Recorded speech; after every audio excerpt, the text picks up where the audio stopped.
আমাদেরকে এখান থেকে নিয়ে চলেন, আমাদের দেশ যেতে চাই। দিল্লি পুলিশ কেন ধরেছিল? দিল্লির পুলিশ ধরেছিল, আমরা বাংলা কথা বলছিলাম। বাঙালি বিরোধী, বাঙালি মুসলিম বিরোধী বিজেপিকে সপাটে চর মারল সুপ্রিম কোর্ট। সুপ্রিম কোর্ট কেন্দ্র সরকারকে নির্দেশ দিল বাংলাদেশ থেকে তাদের ফিরিয়ে আনুন। পশ্চিমবঙ্গের বীরভূমের দুই পরিবারের 6 জন দিল্লিতে কাজ করতে গিয়েছিল ইটভাটায়। তাদেরকে ধরে পুশব্যাক করা হয় আসাম সীমান্তে। তাদের অপরাধ, তারা বাংলায় কথা বলছিল। সমস্ত বৈধ নথি দেখাবার পরও তাদেরকে পুশব্যাক করা হয় বাংলাদেশে। তারপর রাজ্য সরকার দীর্ঘ আইনি লড়াই, হাইকোর্ট নির্দেশ দিয়েছিল তাদেরকে ছাড়ার জন্য, তাদেরকে ছাড়িয়ে নিয়ে আসার জন্য। শুনেনি, সুপ্রিম কোর্টে গিয়েছিল এই বিজেপি সরকার, কেন্দ্র সরকার, নির্লজ্জ বাংলা বিরোধী মুসলিম বিরোধী সরকার। সুপ্রিম কোর্ট সপাটে চর মেরে কেন্দ্রকে নির্দেশ দিল অবিলম্বে তাদেরকে ফিরিয়ে নিয়ে আসুন বাংলাদেশ থেকে। সোনালী বিবি অন্তঃসত্ত্বা, আর কিছুদিন পর তার বাচ্চা হবে। তাদেরকে বাংলাদেশে পুশব্যাক করা হয়েছিল। সুপ্রিম কোর্ট নির্দেশ দিল তাদেরকে মুর্শিদাবাদ সীমান্তে থেকে তাদেরকে ভারতে ফেরানো হোক। দর্শক, একবার ভাবুন কতটা বাঙালি বিরোধী, মুসলিম বিরোধী, মুসলিমদেরকে কতটা এরা দ্বিতীয় শ্রেণীর নাগরিক করতে চাইছে। একবার ভাবুন, বাংলায় কথা বলছে তার জন্য পুশব্যাক করা হচ্ছে, আবার মুসলিম। একবার ভাবুন, আসাম সীমান্ত থেকে বাংলাদেশে তাদেরকে ছুড়ে ফেলা হয়।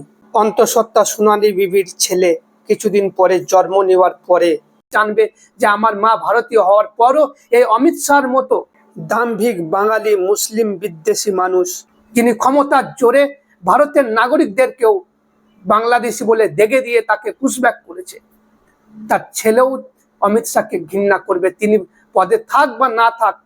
কিন্তু এই ঘটনা মানুষ ভালো চোখে নিচ্ছে না।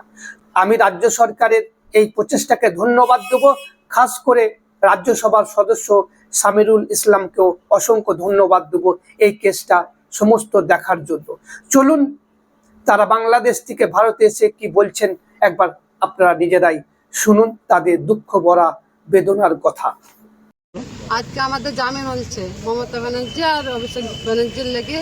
আজকে আমরা জেল থেকে বের হচ্ছি। আমাদেরকে জামিন করলে আমাদেরকে দেশ ফেরাবার করেন, ব্যবস্থা করেন, আমরা দেশ যেতে চাই। আমাদের খুব সমস্যা হচ্ছে, ওর প্রেগনেন্ট আছে, পেটে বাচ্চা আছে, আর খুবই সমস্যা হচ্ছে। মমতা ব্যানার্জিকে আর অভিষেক ব্যানার্জিকে ধন্যবাদ, আমাদেরকে এখান থেকে নিয়ে চলেন, আমাদের দেশ যেতে চাই। দিল্লি পুলিশ কেন ধরেছিল? দিল্লির পুলিশ ধরেছিল, আমরা বাংলা কথা বলছিলাম, কাজে গেছিলাম, সেই লেগে আমাদেরকে ধরে আমাদেরকে এদিকে পুষিং করেছিল। আর আমরা কোনো জুলুম করিনি, কোনো গুনাহ করিনি। এখন আমরা কিভাবে আমরা বাড়ি যাবো এটা আপনারা দেন। মমতা ব্যানার্জি আর অভিষেক ব্যানার্জি আমাদেরকে এখান থেকে বের করেন, এই দেশ থেকে আমাদের দেশ ফিরিয়ে দেন। ধন্যবাদ আপনাদেরকে ধন্যবাদ। আমাদের সম্ভব ছিল না মমতা ব্যানার্জি আর অভিষেক ব্যানার্জির জন্য আমরা জেল থেকে বের হতে পারলাম। অনেক অনেক ধন্যবাদ। আমরা আমাদের দেশ ফিরতে চাই।